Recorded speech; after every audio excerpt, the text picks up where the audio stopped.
month or so. Let's talk instead about taxes. A viewer from Columbia Heights has seen the House tax plan and notes that it calls for giving tax cuts. And this viewer, particularly with respect to higher income individuals, is not enthusiastic about that. Other individuals are just wondering generally what's going on the question of taxes. Let's start with you, Representative Erdahl. What's happening on the tax front? Well, we in the House are proposing a $2 billion tax cut of various types, and you're on the tax committee, so you can maybe speak a little more in depth on this. But it's not just tax cuts to the rich. I mean, it covers.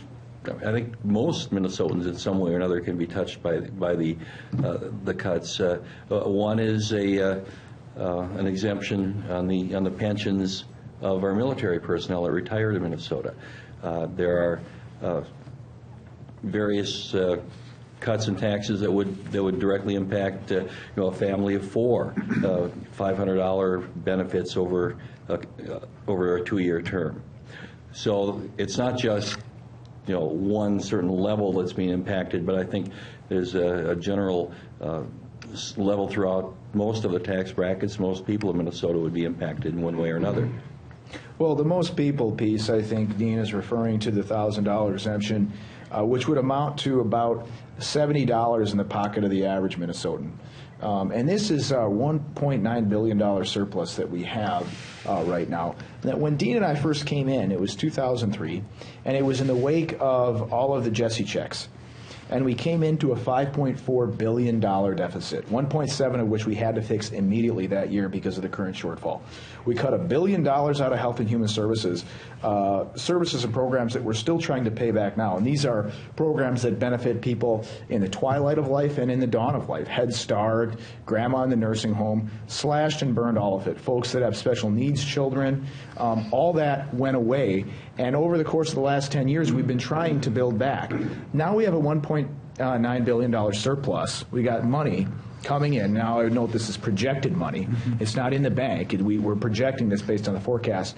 And yet there is another proposal for a $1 billion cut to Health and Human Services, which I don't understand at all. It was incredibly painful when we did it in 2003, the first year that Dean and I came in.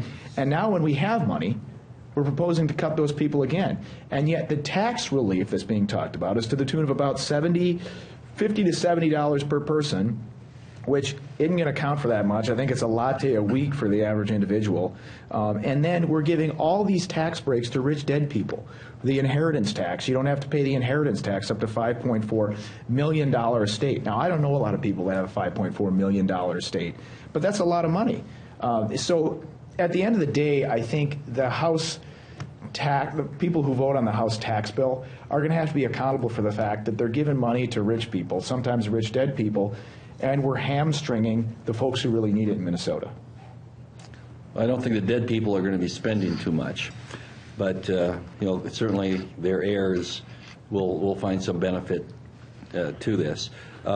We have to be careful when we talk about cuts as well. I believe in Health and Human Services that the spending, the increase actually is $434 million over base. Now that doesn't mean that in terms of the projected needs that it's keeping pace, but there are. We have to be careful when we talk about cuts in terms of what it really is. Is that state tax change, is that federal conformity, or is that over and above the federal conformity level? Do you know right offhand? I'm not sure. Do you know? It's federal conformity. I thought it was federal conformity. $5.4 million. But it still costs money, a lot of money in the tax bill, and it's all about priorities. A viewer from Wadena wants to, we'll probably come back to taxes. I know our viewers that we're going to have more questions about.